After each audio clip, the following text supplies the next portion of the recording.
చెడు వ్యక్తి అయితే ఒక కుటుంబం నష్టపోతుంది.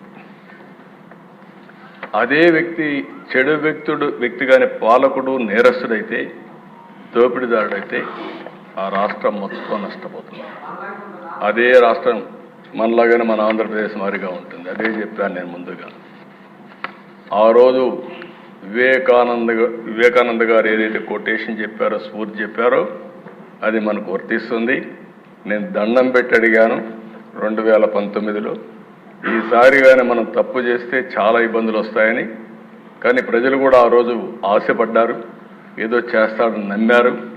అందుకే తిరిగి 2024లో 11 సీట్లు గెలిపించారని ఇప్పుడే మాట్లాడుతూ బాధపడ్డారు. కానీ భవిష్యత్తులో ఇదే మాదిరిగా ఉంటే నా లెక్క ప్రకారం శాశ్వతంగా రాజకీయాలకు అర్హత లేని వ్యక్తి ఇలాంటి వ్యక్తి అని చెప్పుకునే. రాజకీయాలు ఎవరైనా ఉండొచ్చు కానీ ఇలాంటి వ్యక్తులు మాత్రం ఉండడానికి అర్హత లేదు. అందుకే మీరు చూస్తే ప్రశ్నిస్తే కేసులు, హౌస్ అరెస్టులు, పార్టీ కార్యాలయాలపైన దాడి నేను చాలాసార్లు చూశాను. చిన్న పార్టీ పైన కూడా దాడి చేయాలన్నా, చిన్న రాజకీయ పార్టీ ఉంటే ఆ నాయకుడిని అటాక్ చేయాలన్నా, విమర్శించాలన్నా భయపడే రోజులు అవన్నీ పోయి ఇష్టానుసారంగా వచ్చే పరిస్థితికి వచ్చారు. 5 ఏళ్లలో ఏం జరిగిందో మనం అందరం ఆలోచించాం. తీరని నష్టం జరిగింది. ఇదే మనందరి బాధ. అయితే ఇక్కడ ఒక ఎక్స్పెరిమెంట్ చేయాలనుకున్నారు దేశం. ఆ ఎక్స్పెరిమెంట్ ఇక్కడ ఉండేవాళ్ళు చాలామంది ఆలోచించాల్సింది. పులివెందుల్లో ఇప్పుడు కూడా వీళ్ళు ప్రజలు ఓటేసి గెలవలేదు. ఆ విషయం మనం గుర్తుపెట్టుకోవాలి. Over a period of time పులివెందుల్లో ఎవరైనా కానీ వేరే పార్టీలకు ఓటేస్తే వాళ్ళు అక్కడ బతకరు. ఎన్నికలైన తర్వాత కక్ష తెచ్చుకునే పరిస్థితి వస్తారు. దానివల్ల అక్కడ రాజకీయ నాయకులు కానీ రాజకీయ పార్టీలు కానీ మనుగడ సాధించలేకపోయినాయి. మొన్న కూడా మనం చూసాం. ఇక్కడ కడప ఎమ్మెల్యేలు ఉన్నారు. పాత కడప జిల్లాలో అధ్యక్ష 9 అసెంబ్లీ సీట్లకు 7 అసెంబ్లీ సీట్లు గెలిపించారంటే అది ప్రజల్లో ఉండే మార్పు, అదే వాళ్ళు ఇచ్చినటువంటి తీర్పు కూడా. అలాంటిది అధ్యక్ష నాకు ఒకసారి అనుమానం ఇచ్చేది, పులివెందుల మరిగా రాష్ట్రాన్ని మొత్తం తయారు చేస్తామని. కడాన ఎన్నికల్లో కుప్పం, పిఠాపురం, మంగళగిరి ఇలాంటి కొన్ని కాన్స్టిట్యూన్సీలు వీళ్ళు ఆడిన ఆటలు చూస్తే అది భయంకరంగా ఆటలాడే పరిస్థితికి వచ్చారు. రాష్ట్రంలో సంపాదించిన అవినీతి డబ్బులు మొత్తం పంచారు. కానీ ప్రజల్ని మెచ్చుకోవాలి దిశ. 90,000, 70,000, 40,000, 50,000తో గెలిపించారంటే అది ప్రజలు చూపించిన స్ఫూర్తి, చైతన్యం తప్ప ఇంకోటి కాదు. దానికి మనస్ఫూర్తిగా అభినందిస్తున్నాను.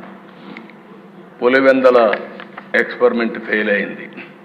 అది రిప్లికేషన్ మోడల్ కూడా ఫెయిల్ అయింది.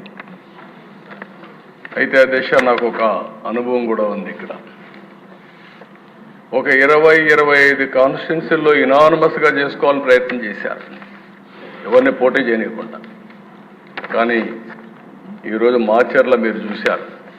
మాచర్లలో బ్రహ్మారెడ్డి బ్రహ్మాండంగా పనిచేసుకొని నిలబడుకున్నాడు, అతిపెద్ద మెజారిటీతో గెలిచాడు.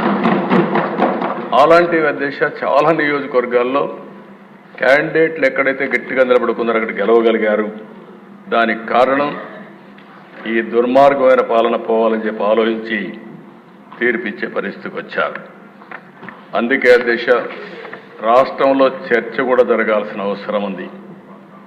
ఈరోజు నేను ఒకటే మీ అందరికీ విజ్ఞప్తి చేస్తున్నా. నిన్న మొన్న మనందరం కూడా మాట్లాడుకున్నప్పుడు కొన్ని డిస్కస్ చేశారు. నేను నా రాజకీయ జీవితాల దిశ ఇంతవరకు ఎప్పుడు కూడా హత్యకు మళ్ళీ సమాధానం హత్య అనేది నా ఉద్దేశం కాదు. ఎప్పుడైతే కక్షకు మనం పోతామో అక్కడి నుంచి ఇది రావణాసుడి కష్టమారిగా తయారవుతుంది. నేను ఇక్కడ తప్పు చేసిన వ్యక్తుల్ని ఎట్టి పరిస్థితుల్లో వదిలిపెట్టాం. తప్పు చేసిన వాళ్ళని చట్టపరంగా శిక్షిస్తాం, దాంట్లో సందేహమే లేదు. కానీ చట్టాన్ని మన చేతుల్లోకి తీసుకొని మేము కూడా ప్రతీకారం తీర్చుకుంటామంటే మాత్రం చాలా సమస్యలు వస్తాయి. నేను అందుకే ఇక్కడే మెంబర్స్ అందరినీ ఒకటే కోరుతున్నా, రాష్ట్రంలో హింసకు తావులేదు. అయితే అదే సమయంలో నేరగాళ్లకు ఒకే హెచ్చరిక చేస్తున్నా,